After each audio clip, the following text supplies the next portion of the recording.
Maandiko yanazungumza, ukisoma kwenye kitabu cha yanazungumza, anasema kwamba na atukuzwe Mungu Baba wa Bwana wetu Yesu Kristo, aliyetubarikia kwa baraka zote za rohoni katika ulimwengu wa roho.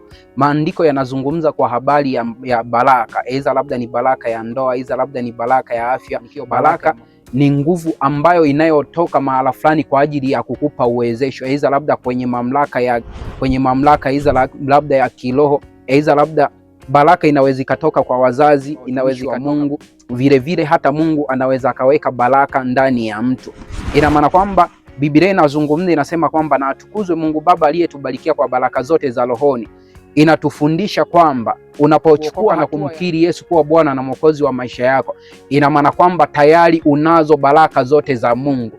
Hivi ni kwa sababu gani sasa watu wa Mungu wengi wanashindwa kupata baraka ambayo Mungu tayari ameshatubarikia? Anasema kwa kupigwa kwake sisi tumepona. Ila ni kwa sababu gani? Unaweza ukawa eza labda unamwamini Mungu, umekaa nyumbani lakini usipate uzima, mtumaini Mungu, lakini kuna mahala fulani unaenda, eza labda ni kwa sababu Biblia inazungumza, inasema kwamba wanaangamia kwa sababu ya kukosa maarifa. Ndio maana tunajifunza hata zile nyakati za Yesu kipindi yuko duniani, watu walipokuwa wanaamini kwamba Mungu anatenda kazi kupitia, walichukua hatua. Baada ya kuchukua hatua, walienda kuponywa zile shida.